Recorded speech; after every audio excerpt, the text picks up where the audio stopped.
Live from downtown Detroit, home of WDIV and Click on Detroit, Local 4 News at 11 starts now.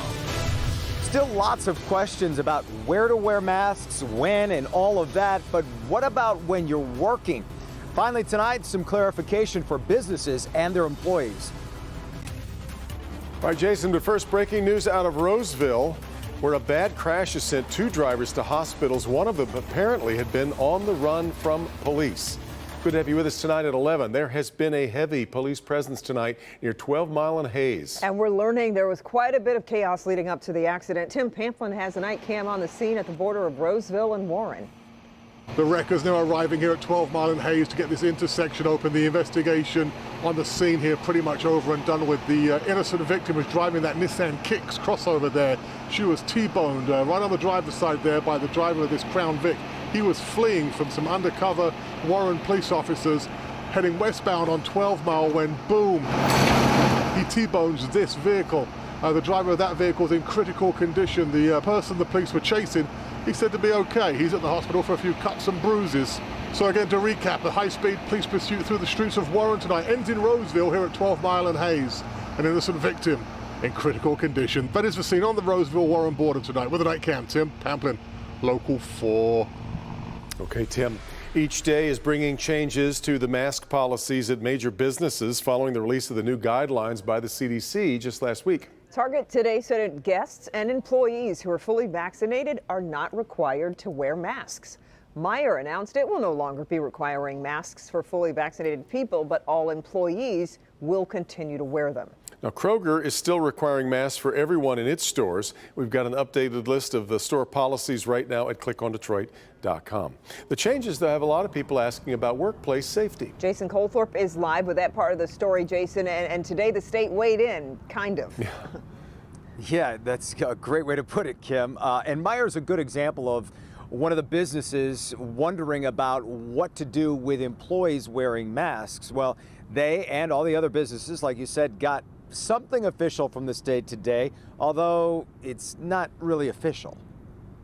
Following the CDC's new guidance on masks last week, the dominoes are slowly falling in Michigan. The state dropped its mask mandate 2 days later, and quickly some stores followed suit.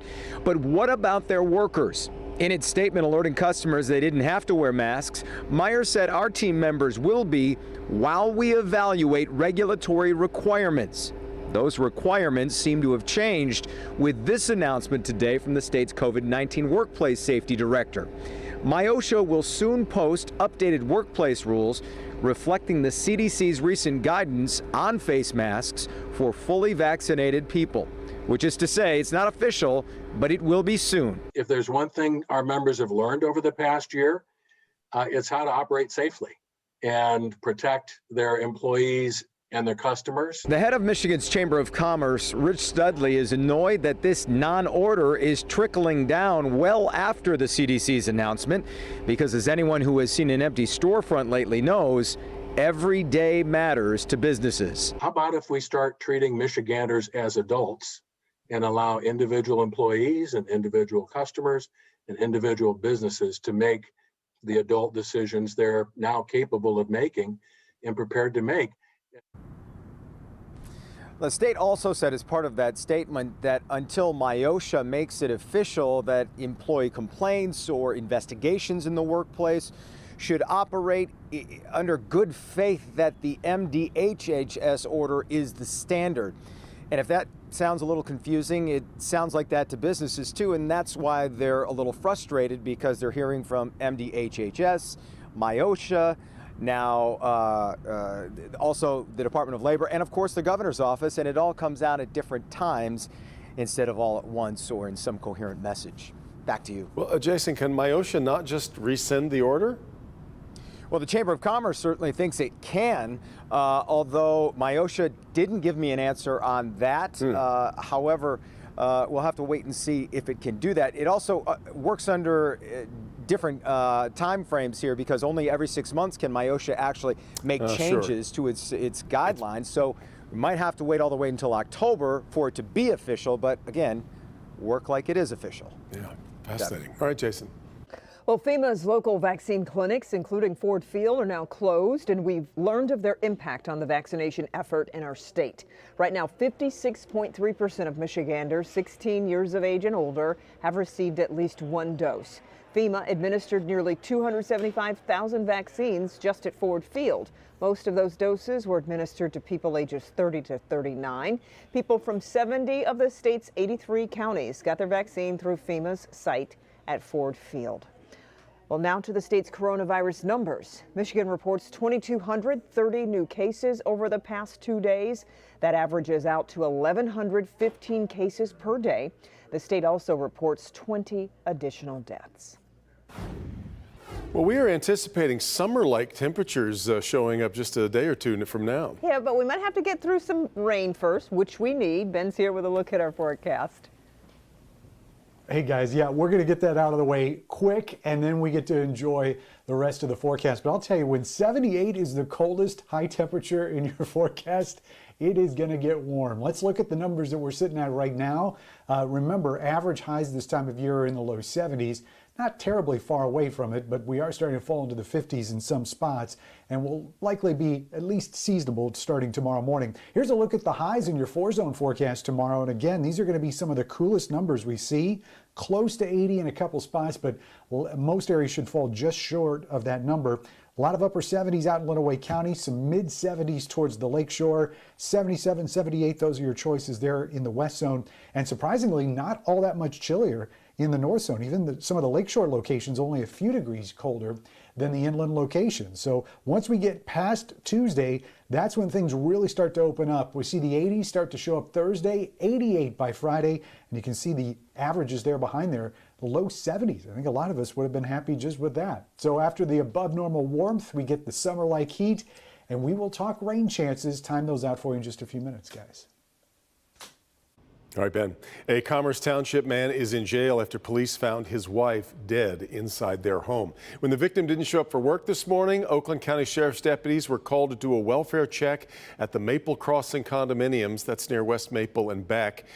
They found the 59-year-old woman unresponsive on the floor of a bathroom, and they say that signs of foul play were there. The victim's 61-year-old husband has been arrested, currently in the county jail. We expect to learn more about this case from the sheriff's office tomorrow. Detroit Mayor Mike Duggan announcing who will take over as interim police chief when Chief James Craig retires. Former Assistant Chief James White will lead the department starting June 1st. White is a native Detroiter and has been leading the state civil rights department since leaving DPD last year. He has 24 years of experience with DPD, including 8 years as an assistant chief.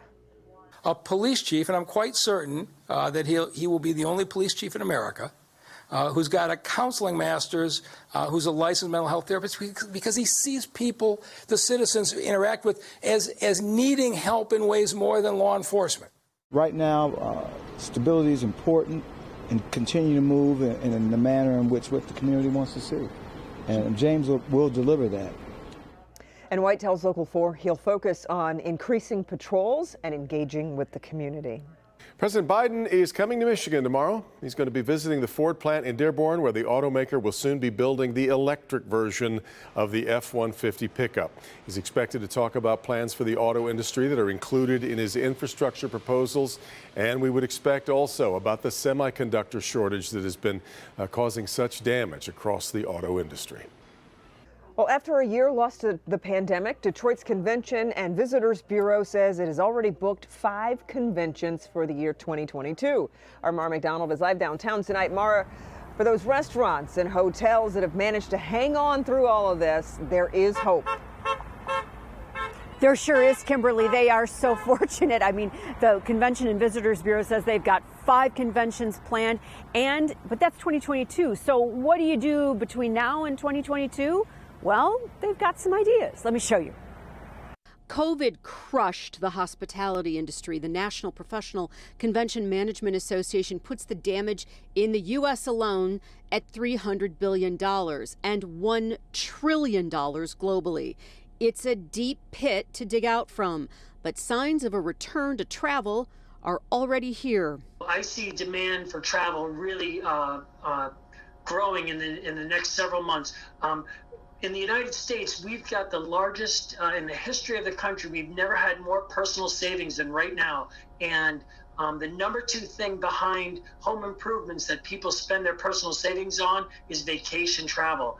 The Detroit Metro Convention and Visitors Bureau has got 5 conventions booked for 2022, but we have months before that happens. What to do in the interim? The Bureau is aggressively marketing Metro Detroit as a short trip travel destination with special immersive experiences. For example, for foodies, there's ways that you can be involved in an overnight stay and meet with a top-class chef and do a food package where you learn how to make certain meals.